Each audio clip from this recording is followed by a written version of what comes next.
Assalamualaikum warahmatullahi wabarakatuh. Innal hamdalillah nahmaduhu wa nasta'inuhu wa nastaghfiruh wa na'udzu billahi min shururi anfusina wa sayyiati a'malina. May yahdihillahu fala mudilla lahu wa may yudlil fala hadiya lahu. وأشهد أن لا إله إلا الله وحده لا شريك له وأشهد أن محمدا عبده ورسوله. يا أيها الذين آمنوا اتقوا الله حق تقاته ولا تموتن إلا وأنتم مسلمون. يا أيها الناس اتقوا ربكم الذي خلقكم من نفس واحدة وخلق منها زوجها وبث منهما رجالا كثيرا ونساء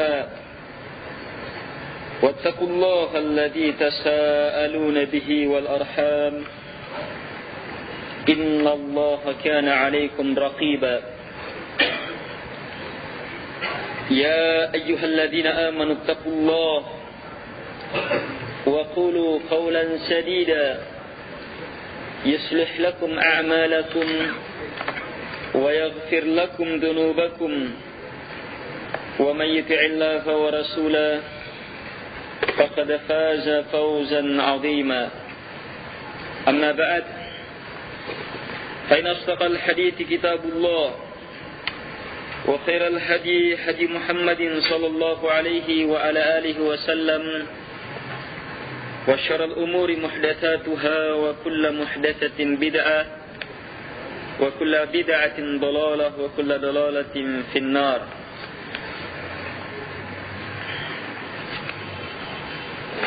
قال الشيخ محمد بن عبد الوهاب رحمه الله تعالى: الأصل الثاني معرفة دين الإسلام بالأدلة، وهو الاستسلام لله بالتوحيد والانقياد له بالطاعة والبراءة من الشرك وأهله.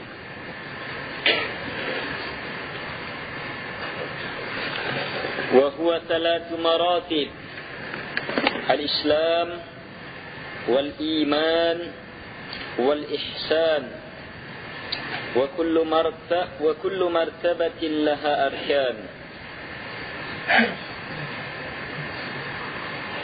Setelah selesainya pembahasan pokok yang pertama, yaitu ma'rifatullah, mengenal Allah subhanahu wa ta'ala, maka beliau lanjutkan pada pembahasan pokok yang kedua, fondasi yang kedua, landasan yang kedua.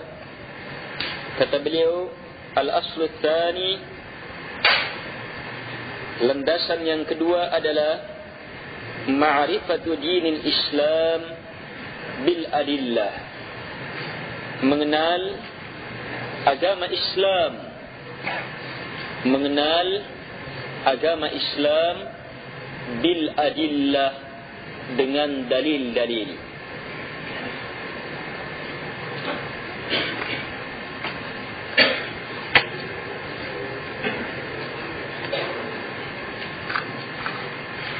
Beliau mengatakan mengenal agama Islam bil adillah, dengan dalil-dalil. Artinya tidak cukup kalau sekedar ingin mengenal Islam tanpa dalil.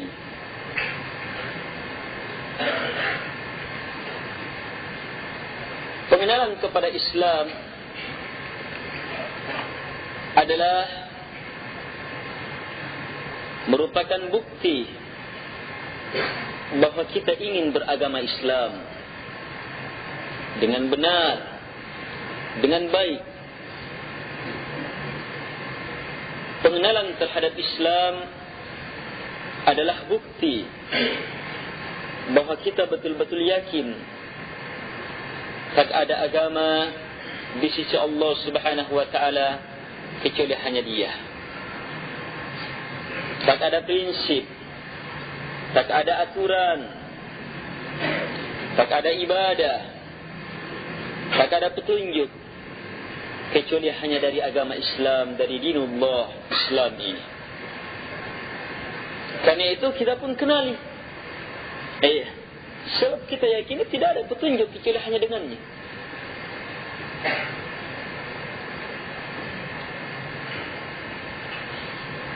Adalah merupakan perkara yang sangat bertolak belakang kalau seseorang mengaku Islam, menyatakan cinta kepada Islam, tapi kemudian tidak mau mengenal Islam itu sendiri. Mengaku berada di atas Islam, tapi tidak tahu apa dan bagaimana itu Islam.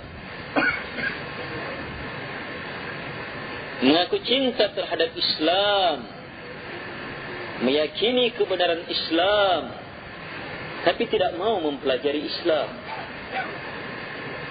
Ini bertolak belakang jemaah.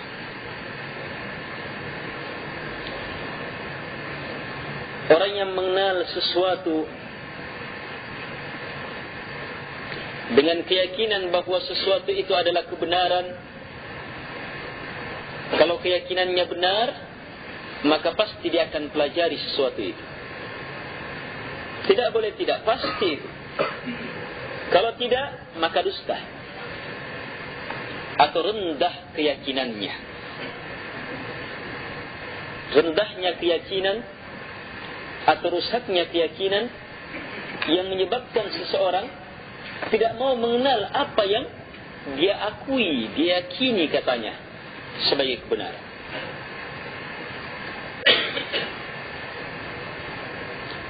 Inna ad-dina 'inda Allahil Islam. Sering kita dengar, sungguh din, aturan, ibadah, prinsip, agama, inda Allah, di sisi Allah, hanyalah Islam. Yang dengannya kita pun menyatakan, saya ini kaum muslimin, saya orang-orang yang mengatakan, saya adalah orang-orang yang beragama Islam.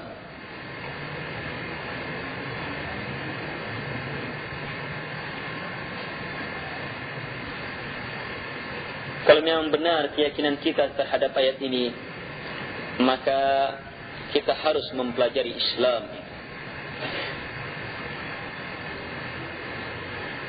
Dan tidak ada jalan jemaah kecuali harus dipelajari. Kalau seandainya sekedar harus diakui, tidak perlu diutus para nabi dan rasul yang menjelaskan dengan sejelas-jelasnya, yang menampakkan dengan sejelas-jelasnya.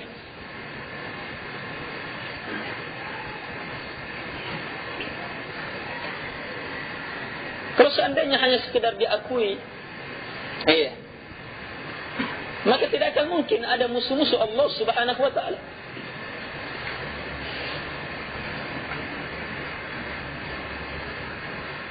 Sebab sekafir orang pun, sekafir orang itu tetap ingin selamat. Jadi kalau dia pahami makna Islam adalah keselamatan, saya mau selamat, saya akui Islam sebagai jalan keselamatan, sekedar ingin selamat, tapi tidak mau menempuh jalan Islam, tidak akan mungkin ada musuh-musuh Allah Subhanahu wa ta'ala. Tidak perlu diturunkan kitab-kitab yang dijelaskan, dirinci, dipermantap oleh para nabi dan rasul Allah Subhanahu wa ta'ala. Lagi pula jamaah, Islam sebagai petunjuk, bisakah menjadi petunjuk kalau kita tidak kenal, kita tidak ketahui?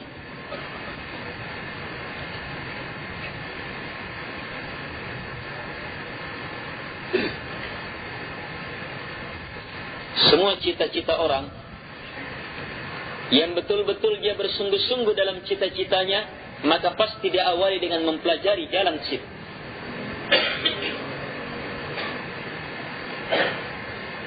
Yang bersungguh-sungguh jadi insinyur pertanian, kalau Kalau yang betul-betul bersungguh-sungguh, pasti nampak. Dia akan pelajari berbagai perkara yang berhubungan dengan pertanian. Sungguh-sungguh dia akan masuk di sini, masuk sekolah itu, praktek. Sungguh-sungguh. Yang sungguh-sungguh akan jadi dokter. Kalau yang betul-betul ingin mulia dengan dokter ini, maka dia akan sungguh-sungguh mempelajari berbagai perkara yang berhubungan dengan kedokteran.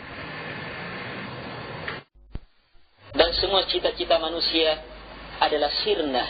Tidak berarti jika tidak disesuaikan dengan apa yang Allah Subhanahu wa taala muliakan. Islam, ajaran Islam. Tidak ada kemuliaan lebih hebat dari ini. Karena itu kalau kita bersungguh-sungguh terhadap Islam, betul-betul menginginkan kemuliaan di sisi Allah Subhanahu wa taala, maka pelajari Islam itu dengan maksud yang benar, dengan cara yang benar, untuk dijadikan sebagai petunjuk untuk hidup dan mati di atasnya. Kembalikan kepada prinsip awal dari kitab ini. Diilmui, diamalkan, didakwahkan, dan bersabar di atasnya. Sampai kapan? Sampai datang yang pasti datang. Malakul maut, kematian. Wa'bud rabbak hatta ya'tiyakal yaqin. Sembah Rabb engkau sampai datang yang pasti datang, yaitu kematian, al-yaqin, perkara yang pasti. Al-ikhwah rahimakumullah.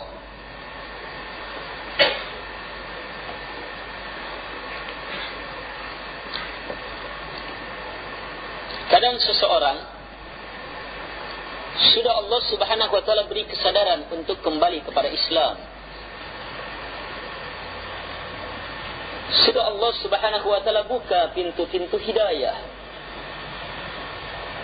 yang dengannya dia mantap tidak akan mungkin ada jalan kecuali hanya dengan Islam. Tetapi langkah selanjutnya salah. Sebab apa? Dia ingin masuk ke dalam Islam, mengenal Islam lebih jauh, mempermantap keislamannya, tidak dengan bil adillah, tidak dengan dalil-dalil.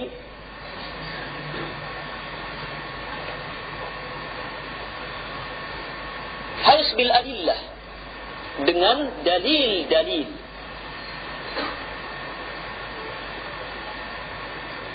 Dan ini prinsip, perkara dasar yang harus dipahami oleh setiap muslim, bahwa kita wajib mengenal agama kita sedikit demi sedikit, terus menerus. Tapi semuanya ini harus bil adillah, dengan dalil-dalil. Apa itu dalil?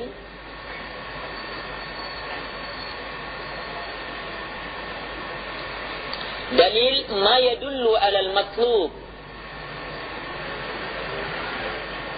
sesuatu yang mengantar kepada apa yang kita inginkan. Kita ingin Islam. Apa itu agama Islam? Yang dengannya orang mulia di sisi Allah Subhanahu wa taala. Kita perlu dalil, sesuatu yang mengantar kita kepada keinginan ini.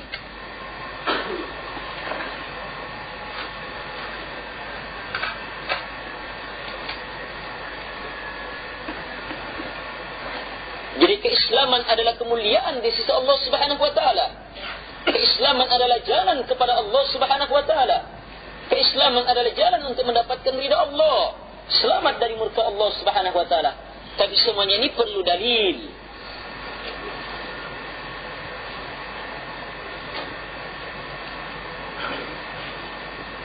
Dalil yang diakui Al-Quran. Dzalikal kitab la raiba fihi hudan lil muttaqin. Satu, itu adalah kitab. Kitab sesuatu yang ditulisi, sebab bisa dipelajari, bisa dibaca, bisa dilihat, bisa ditelaah. La raiba fihi, betul-betul tak ada keraguan di dalamnya. Kalimat la di sini nafiyah lil jins. Sama dengan yang dipakai pada la ilaha. Lihat setelahnya di fathah dalam keadaan tidak ditanwin. La ilaha, la raiba. Dari tanwin, padahal tidak pakai al. Menunjukkan di sini la nafilil jins. La yang fungsinya menafikan seluruh kandungan kata yang ada di depannya. La raiba, betul-betul tak ada raib. Raib keraguan, syak, bimbang. Betul-betul tidak ada, ternafikan secara penuh. Kenapa? Sebab yang ada pada Al-Quran adalah keyakinan penuh sempurna dari seluruh sisi. La raiba fi, betul-betul tak ada keraguan di dalamnya.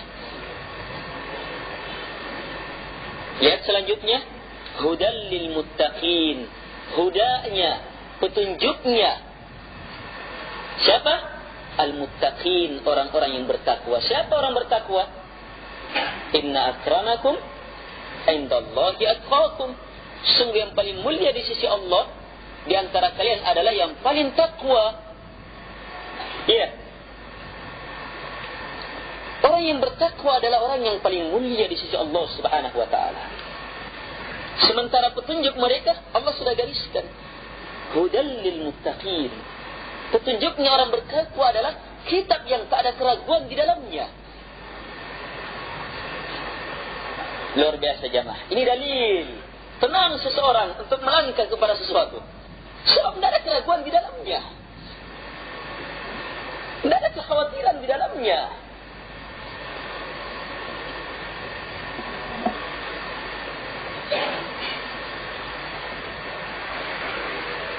Tapi mana kaum muslimin yang mempelajari, mendalami, menelaah Al-Quran? Yang banyak digiatkan kegiatan membaca Al-Quran, membaca lafadznya. Alhamdulillah, sudah lebih baik daripada tidak dibaca.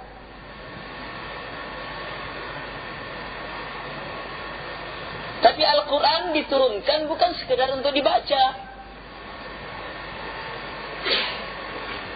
Maksud utama diturunkannya adalah menjadi petunjuk.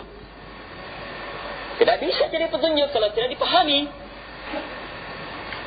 Maksud utama diturunkannya supaya menjadi syifa, penawar, penghancur berbagai penyakit yang akan menggugurkan kita dari jalan-jalan Allah Subhanahu wa taala, yang menjerumuskan kita ke dalam tempat yang serendah-rendah tempat yang sejijik-jijik tempat yang betul-betul menghinakan orang yang masuk di dalamnya, neraka.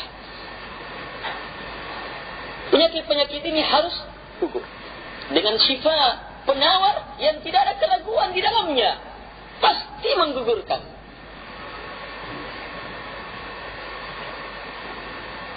Ngerinya jamaah itu masyarakat jahiliyah. Iya. Ngerinya itu masyarakat jahiliyah. Sampai-sampai tidak ada jahiliyah mutlak kecuali pada zaman itu. Zaman setelahnya tidak ada lagi jahiliyah mutlak. Sebab zaman setelahnya sebodoh-bodoh manusia, sejahat-jahat manusia, bagaimanapun banyaknya kejahatan, tetap ada ilmu, tetap ada ilmu. Tapi pada zaman sebelum Nabi SAW diutus, jahiliyah penuh.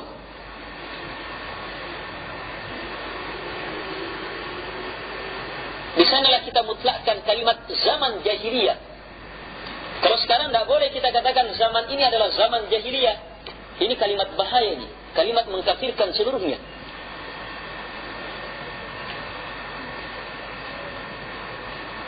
Sebagaimana biasa diungkap oleh tokoh-tokoh haraki, orang-orang pergerakan,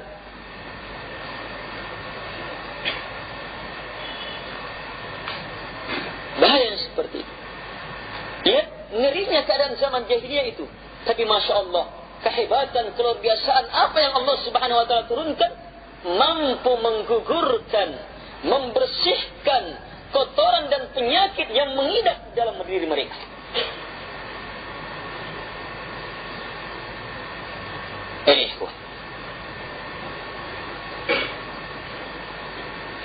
Lihat tokoh-tokoh besar dalam Islam, sahabat-sahabat Nabi sallallahu alaihi wasallam. Bukan orang yang sekedar berada dalam kejahilian, tapi tokoh-tokohnya. Siapa Umar bin Khattab radhiyallahu anhu? Sebelumnya, orang yang sudah mantap tekadnya untuk membunuh Nabi SAW karena kebenciannya terhadap Islam, karena hebatnya pembelaannya terhadap syirikat. Tapi Masya Allah, tetap ayat-ayat Allah Subhanahu wa ta'ala mampu menggugurkan penyakit. Siapa tidak kenal Khalid ibn al-Walid? Sayf min suyufillah, pedang dari pedang-pedang Allah Subhanahu wa ta'ala. Dialah pemimpin pasukan kaum musyrikin di perang Uhud. Yang mampu mengecar-ngecirkan pasukan Rasulullah SAW. Yang pada saat itulah Rasulullah SAW, baju besi, helm besi yang menutup muka Nabi SAW tembus oleh tombak. Senjata kaum musyrikin yang menyebabkan berdarahnya. Bercucuran darah mulut beliau SAW. Tapi Masya Allah, hidayah Allah Subhanahu wa ta'ala.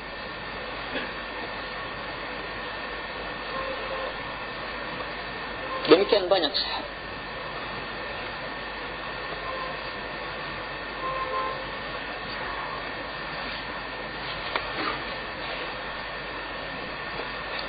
Inna hadal Quran yahdi lillati hiya aqwam. Sungguh Al-Quran ini betul-betul memberi petunjuk lillati hiya aqwam. Lihat-lihat metode petunjuknya Al-Quran itu, lillati hiya aqwam, dengan cara yang aqwamu. Aqwam ini ismu tafdil yang menunjukkan yang paling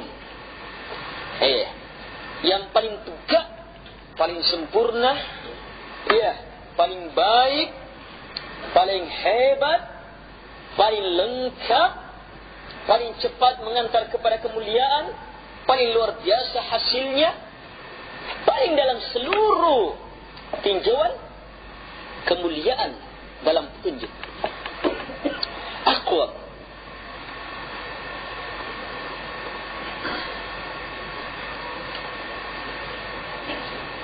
Tidak bisa jamaah kalau tidak dipelajari.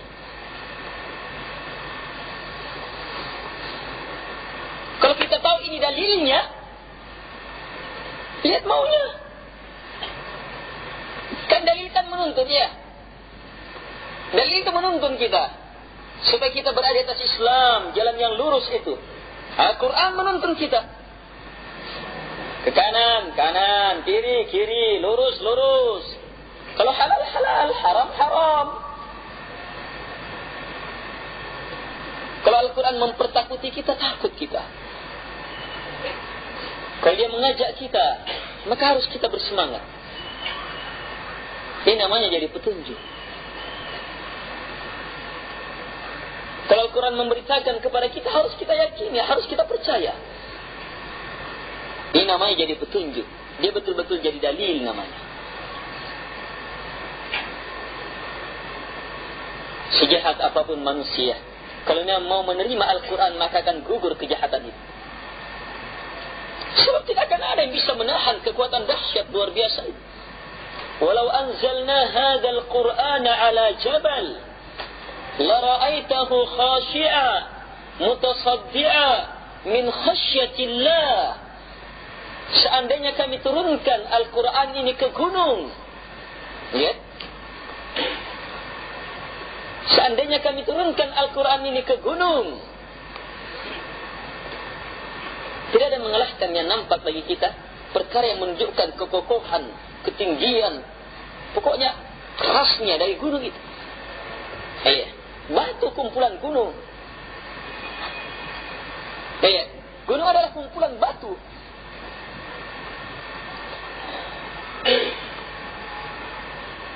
Yang berdiri kokoh, kuat. Tapi itu pun kalau seandainya Al-Quran diturunkan kepadanya, maka pasti kamu akan melihat, dia akan tunduk Iya, dia akan rubuh min khasyatillah karena takut kepada Allah Subhanahu wa taala. Ikhwah,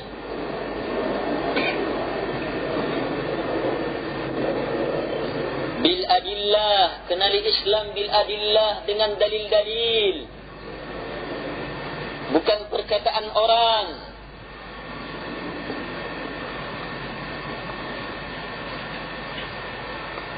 Yang kedua dalil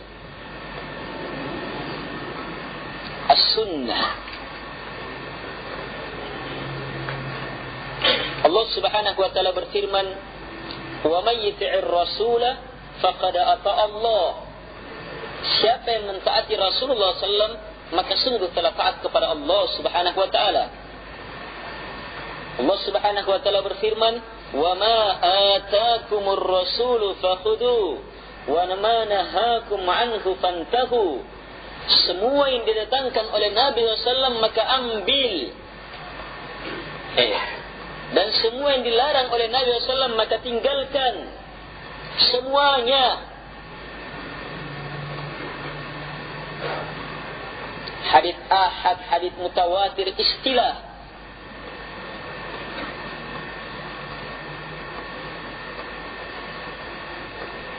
Itu pun para ulama menggunakan istilah ini bukan dalam tinjauan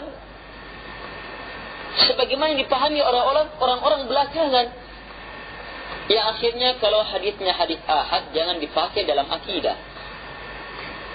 Tidak di situ para ulama membuat penamaan itu. Mereka para ulama yang membagi penamaan ini, membuat istilah seperti ini, tetap berada atas prinsip ayat ini. Semua yang didatangkan oleh Nabi ambil. Kalau perkara akidah yakini. Kalau harus diucapkan, ucapkan. Kalau harus dilakukan, maka lakukan. Kalau ditinggalkan, tinggalkan. Kalau harus dipercaya, dipercaya. Misalnya pemberitaan.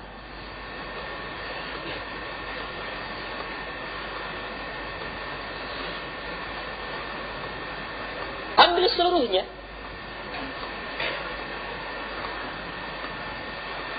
Wa ma ataakumur rasulu fakhudhu. Apapun yang didatangkan oleh Nabi SAW maka ambil. Jangan pisah-pisah.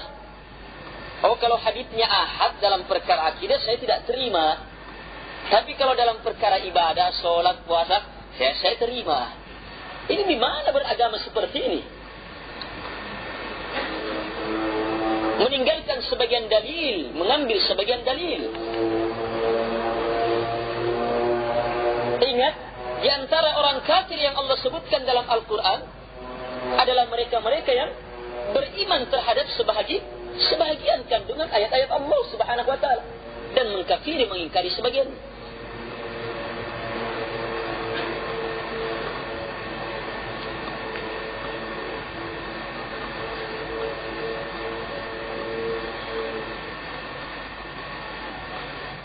Nabi SAW mengatakan, "Utitul Quran wa mithlahu ma'ah." Saya diberi Al-Quran dan yang semisalnya bersamaannya.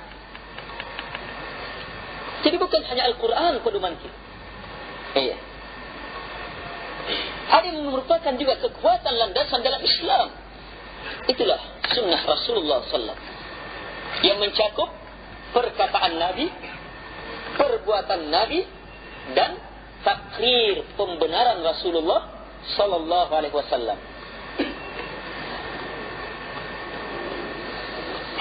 Nabi ucapkan, Nabi lakukan, atau Nabi benarkan, seluruhnya adalah sunnah Nabi sallallahu alaihi wasallam.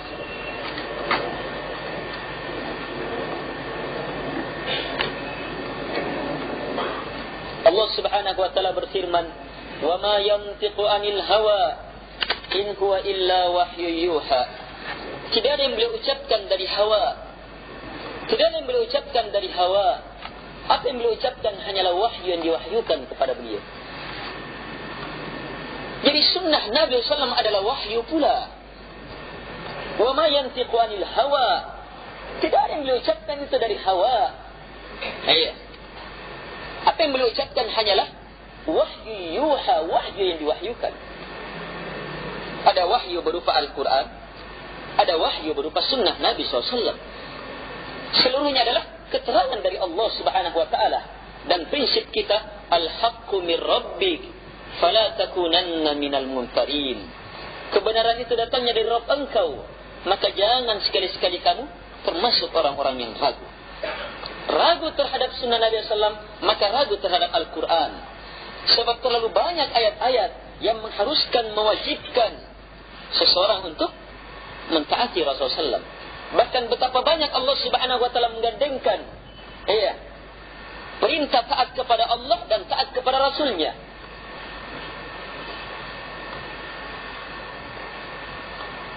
Wa may yuti'illah wa rasulah. Itu sering diulang yang seperti ini. Siapa yang mentaati Allah dan Rasulnya. Demikian pula ketika maksiat, wa may ya'sillah wa rasulah. Siapa yang maksiat kepada Allah wa rasulah dan Rasulnya.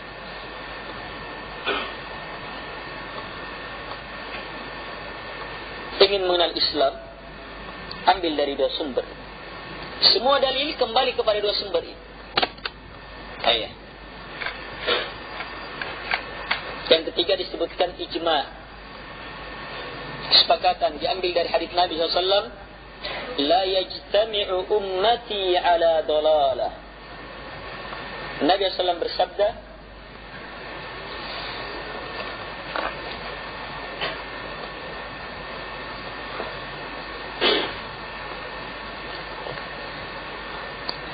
tidak bersepakat umatku di atas kesesatan. Artinya kapan bersepakat maka pasti kebenaran. Jelas? Ini ijma' namanya. Hanya ijma' yang ada, yang nampak jelas, yang terjadi pada zamannya sahabat Nabi SAW. Adapun setelah itu banyak perselisihan. Karena itu mengembalikan kepada kondisi sahabat Nabi SAW adalah agama. Kalau sahabat Nabi SAW tidak melakukannya, berarti mereka bersepakat tidak melakukannya. Kalau mereka melakukannya dan tidak ada mengingkarinya, berarti mereka bersepakat untuk melakukan perkara itu. Berarti dia adalah agama. Kalau mereka lakukan, mereka tidak lakukan, maka berarti bukan agama.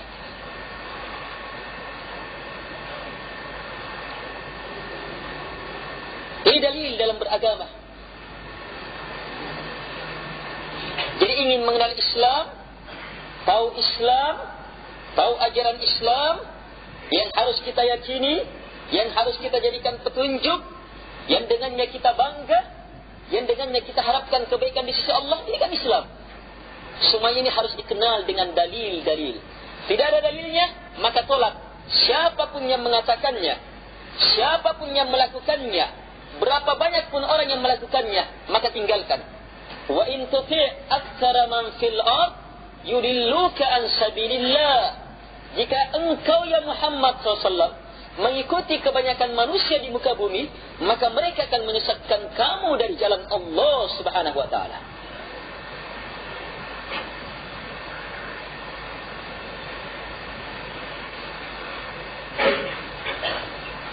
Karena itu jamaah,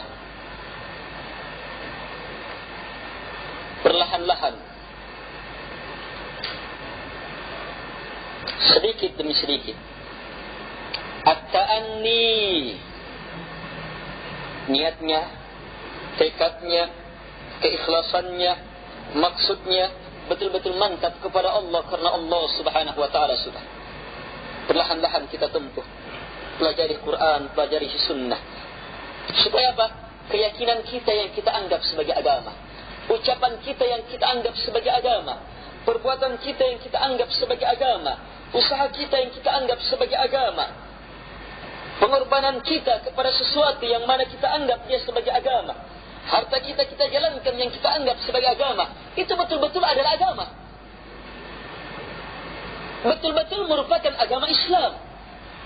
Sebab apa? Dilandasi dengan dalil yang tidak ada keraguan di dalamnya.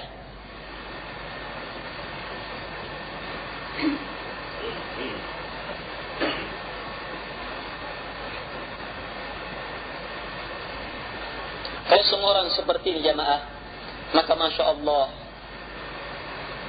pertama orang-orang, ustadz-ustadz, kiai-kiai, tokoh-tokoh agama, apalagi kalau hanya tokoh-tokoh politik, tokoh-tokoh agama itu tidak akan berani berbicara kecuali hanya dengan dalil.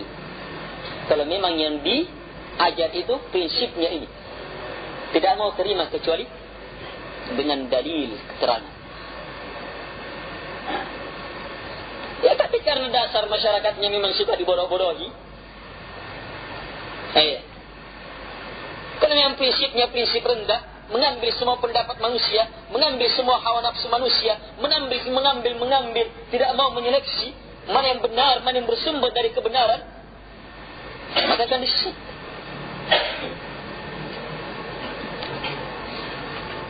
Orang yang disiksa di alam barzah adalah orang-orang yang beragama ikut-ikutan, yang tidak mampu menjawab pertanyaan di alam barzah sebab agamanya ikut-ikutan. Ketika ditanya man rabbuk, man nabiyyuk, ma dinuk, dia hanya mampu menjawab la adri, sami'tu an-nasa yaquluna syai'an faqultu kama qalu. Atau kama qala Nabi sallallahu alaihi wasallam. Saya tidak tahu. Saya dengar orang-orang bilang begitu, saya juga bilang begitu. Dalilnya orang-orang. Jai tahu panggaukan. Kugaukan apa tapi?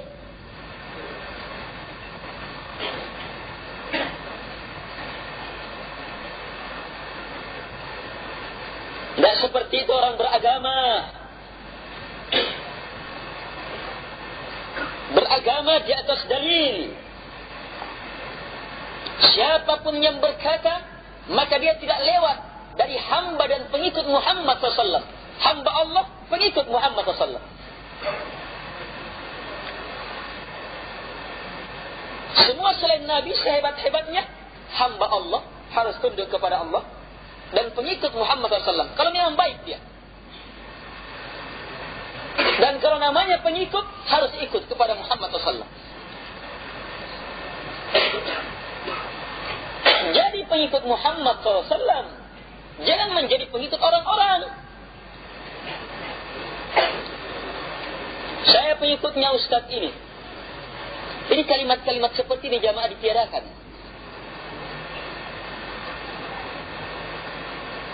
Kalau sekedar memberitakan saya belajar di Ustadz ini, tidak apa-apa. Sekedar pemberitaan, saya belajar. Saya pengikut. Tapi apa yang seperti ini? Siapapun Ustadz yang ada sekarang, kiai yang ada sekarang, guru yang ada sekarang, ya, semua tokoh agama yang ada sekarang di dunia ini, tidak ada yang dijamin masuk surga. Tidak ada yang dapat jaminan masuk surga.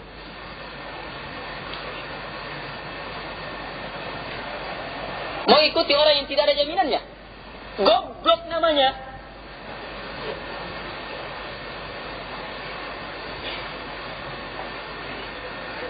Ikuti yang jelas, dijamin. Rasulullah SAW. Atau kalau mau sebut orang, sahabat Nabi SAW jelas dijamin. Bahkan sebagian mereka sudah disebut. Abu Bakar dalam surga kata Nabi SAW. Umar dalam surga. Utsman dalam surga. Ali dalam surga, Abdurrahman bin Auf dalam surga, dan beberapa sahabat Nabi disebut banyak. Ini sahabat Nabi SAW dijamin. Makanya ketika Al-Quran menyebut selain Nabi SAW, disebut yang dijamin. Lihat dalam Al-Quran, وَالسَّابِقُونَ الْأَوَّلُونَ مِنَ الْمُهَاجِرِينَ وَالْأَنصَارِ وَالَّذِينَ اتَّبَعُوهُمْ بِإِحْسَانٍ رَضِيَ اللَّهُ عَنْهُمْ وَرَضُوا عَنْهُ. Di akhir ayat. Orang-orang yang pertama masuk dalam Islam. Ini dari kalangan muhajirin dan ansar. Dua kelompok besar sahabat Nabi SAW. Muhajirin dan ansar. Orang setelahnya, walladzina taba'uhum bi ihsan. Dan orang-orang yang mengikuti mereka. Bisa ikut. Ikuti mereka yang dijamin. Dengan cara yang baik. Ilmunya sebagaimana ilmu mereka. Keyakinannya sebagaimana keyakinan mereka. Harus kita upayakan seperti itu. Dakwah sebagaimana dakwah mereka. Apa yang mereka besarkan itu pula yang kita besarkan. Apa yang mereka muliakan itu pula yang kita muliakan. Apa yang mereka hinakan itu pula yang harus kita hinakan. Apa yang mereka lakukan itu yang kita lakukan. Apa yang mereka tinggalkan itu pula yang kita tinggalkan. Ini namanya mengikuti biihsan dengan cara yang baik. Kalau sudah seperti ini, radhiyallahu anhum wa radu'an, Allah ridha kepada mereka itu. Dan mereka pun ridha kepada Allah Subhanahu wa ta'ala. Jamaah yang dimuliakan oleh Allah Subhanahu wa ta'ala.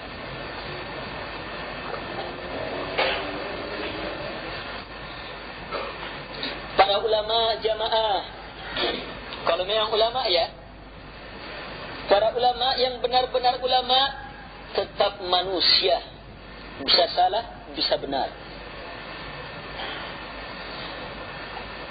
bisa salah, bisa benar. Lihat Imam Syafi'i, tidak ada yang akui, tidak ada yang tidak akui keulamaannya, kemuliaannya dalam Islam. Tapi apa prinsipnya dia? Idza sahhal hadits fa huwa madhhabi. Jika hadisnya telah sahih, maka itu adalah madhab. Kalau hadisnya sahih, itu madhab. Beliau tahu hadisnya, tidak tahu hadisnya, beliau sudah dengar, belum dengar. Ya, kalau memang itu hadis sahih, maka itu madhab.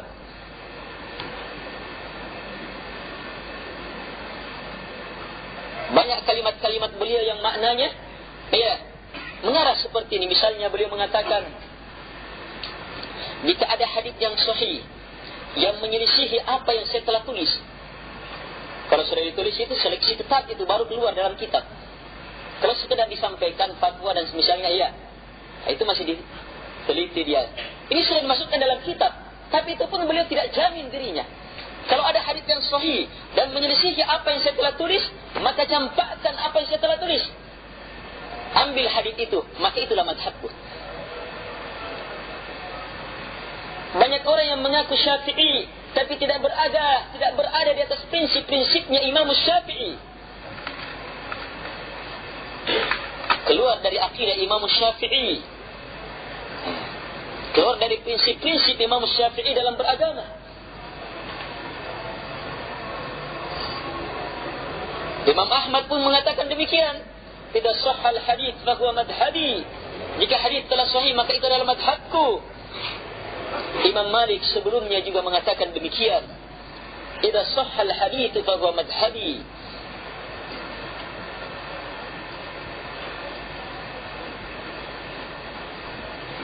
Mereka mengatakan kalimat-kalimat yang mulia ini.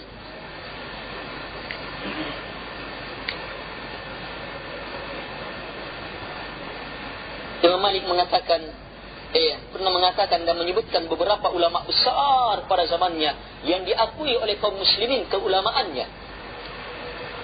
Pendapatnya si Anu adalah pendapat. Pendapatnya si Anu adalah pendapat. Pendapatnya si Anu. Disebut ulama-ulama besar seperti Sufyan, Laits bin Sa'ad, ulama-ulama besar pada zaman itu yang diakui oleh seluruh ulama, apalagi kaum muslimin. Seluruh ulama mengakui keulamaannya. Tapi kata beliau selanjutnya, semuanya adalah pendapat, bisa diterima, bisa ditolak, kecuali perkataannya pemilik kubur ini. Imam Malik mengajar di masjidnya Nabi SAW. Sebut, diisyaratkan tunjuk pemilik kubur ini, Rasulullah SAW. Beliau adalah Imam Darul Hijrah, imamnya tempat hijrahnya Nabi SAW, imamnya penduduk Madinah. Semuanya bisa ditolak, bisa diterima, kecuali perkataannya pemilik kubur ini, Rasulullah sallallahu alaihi wasallam. Taklid jamaah, ikut-ikutan adalah penyakit yang sangat mengerikan yang menimpa umat ini, kebanyakan umat ini. Ini taklid. Gimana caranya? Kalau mau selamat dari penyakit ini, pegang prinsip ini. Berkeyakinan, berkata, melangkah, mengerahkan uang, berusaha di jalan Allah Subhanahu wa ta'ala harus dengan dalil. Jangan mudah mengikuti, jangan mudah mendukung, jangan mudah melaksanakan, jangan mudah memberi, harus dengan dalil seluruhnya. supaya betul-betul karena Allah Subhanahu wa taala. Jangan cepat-cepat kita membenci. Jangan cepat-cepat juga kita mendukung cinta. Jangan cepat-cepat kita memberi. Jangan cepat-cepat kita, saya tidak memberi. Lihat, apakah betul-betul di jalan Allah perkara itu? Dengan dalil. Kalau dengan dalil, maka pasti Allah cintai. Maka kita pun melangkah mencintainya karena Allah, membencinya karena Allah, memberinya karena Allah, dan tidak memberi juga karena Allah Subhanahu wa taala. Ini baru namanya beragama. Dan siapa yang sampai seperti ini agamanya, maka sempurna keimanannya. Sebagaimana sabda Nabi sallallahu alaihi wasallam, "Man habba lillah wa abghada lillah wa a'ta lillah wa mana'a lillah faqad istakmala al-iman." Siapa yang mencintai karena Allah, memang maksudnya karena Allah dan keterangannya dari Allah Subhanahu wa taala. Membenci karena Allah, karena Allah benci, keterangan dari Allah kan bencinya perkara itu. Iya. Memberi juga karena Allah. Allah anjurkan, Allah tuntunkan, memang di jalannya itu. Dan tidak memberi juga karena Allah, karena memang Allah yang mengatakan tidak baik jalan itu. Semata-mata karena Allah. Maka kata Nabi SAW, faqad istakmala al-iman, sungguh telah sempurna keimanannya. Dan jangan tanyakan sudah pahalanya kalau sudah sempurna. Ya. Sekedar ada setitik keimanan, kita masih pertahankan sampai kita meninggal, maka sudah merupakan jaminan surga. Pasti akhirnya surga. Harus di atas dalil. Jangan ikut-ikutan.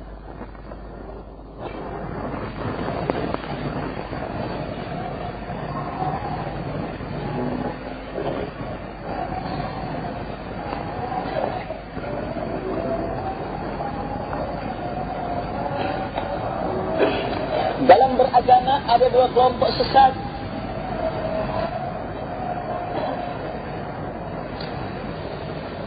Ada yang menyepelekan dalil-dalil dan ada yang gulu dalam melihat dalil. Sehingga yang bukan dalil dianggap sebagai dalil. Ada yang menyepelekan, menolak, lebih mengandalkan akalnya. Ada orang yang beragama dalilnya adalah perkataan gurunya. Ada yang beragama dalilnya adalah kisah-kisah, cerita-cerita ketika melakukan perjalanan ke sana kemari. Ada orang yang beragama dalilnya adalah perasaan. Ada orang yang beragama dalilnya mimpi. Ada orang yang beragama dalilnya akalnya. Kalau tidak sesuai dengan akalnya, walaupun jelas Quran dan Sunnah tertolak. Ini banyak ahli filsafat, ahli kalam dan yang semisalnya. Ada orang yang beragama dalilnya apa? Hawa nafsu. Di situ banyak uang, itu yang kita dukung. Nah, makan songkol kita kalau haram itu maulid. Nah, dibawakan kita ayam. Nah, yang semisalnya.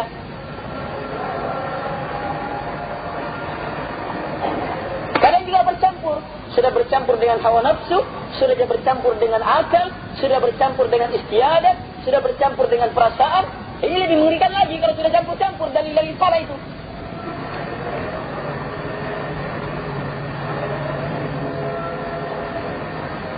Sebab kapan satu dibantah? Iya. Pendalilan akal. Keluar dalil akalnya, syubhat. Iya. Dalil akal, syubhat. Bukankah Nabi SAW puasa Senin Kamis karena hari Senin itu adalah hari kelahiran Nabi SAW? Berarti Nabi merayakan maulidnya. Ini dalil. Hadisnya sahih, tapi akal kotor ini. Hadisnya saja sudah menentang. Nabi kan puasa. Sementara yang mereka lakukan perkara yang tidak pernah Nabi lakukan. Anggaplah bisa memperingati hari lahirnya Nabi, maka lakukan sebagai Nabi lakukan. Puasa Senin Kamis. Ini malah makan-makan.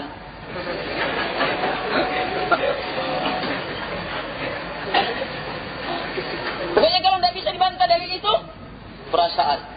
Oh, gimana banyak sekali orang ini mau begini? Gimana nantinya kita tidak laku? Gimana nantinya? Saya tidak enak nantinya. Saya perasaan macam-macam. Apalagi kalau sudah disertai dengan ancaman, dia berada di kelompok yang kecil. Iya. Ay, kalau kau tidak begitu bagaimana? Ayah, jadi kamu akan begini kamu. Ini ikhwah. Dalil dengan Quran yang tidak ada keraguan di dalamnya, dari sunnah Nabi SAW yang merupakan wahyu pula, dan ijma'. Lihat bagaimana kondisi para sahabat. Ada dalam Al-Quran keterangannya, lakukan, kalau tidak ada tinggalkan. Ada dari sunnah Nabi SAW, lakukan, kalau tidak ada tinggalkan. Para sahabat Nabi SAW lakukan, maka lakukan. Mereka tidak lakukan, tinggalkan. Tidak peduli siapa yang menyelisihi.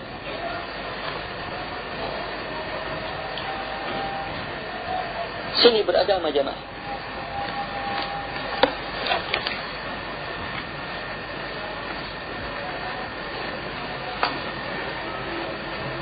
Jadi harus betul-betul ittiba mengikuti dalil. Tidak boleh tidak. Ini prinsip agama. Kalau ini sudah dipahami, tinggal prakteknya. Nah, di praktek biasanya di situ berat. Terkhusus ketika yang biasa dilakukan ternyata menyelisihi dalil.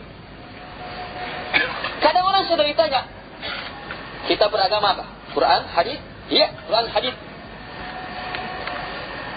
Tapi yang Bapak lakukan ini bertentangan dengan hadis ini. Ini hadisnya dalam Sahih Bukhari, Sahih Muslim, hadisnya jelas.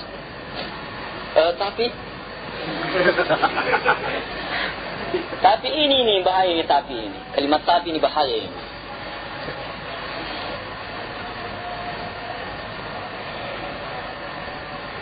Ini ikhwah. Semua perkataan orang itu dipermasalahkan ketika bertentangan dengan Al-Quran atau hadits Nabi SAW. Jangan balik. Hadits Nabi kita permasalahkan, ayat kita permasalahkan ketika bertentangan dengan perkataan ustaz atau pendapat ini, pendapat itu. Salah ini. Tidak seperti itu orang Muslim dalam beragama. Tapi semua pendapat, perasaan, akal, fikiran, keinginan, hawa nafsu, mimpi, cerita-cerita, orang-orang berada di situ atau tidak, semuanya kita permasalahkan ketika bertentangan dari keterangan Al-Quran dan Sunnah Rasulullah SAW. Kita permasalahkan.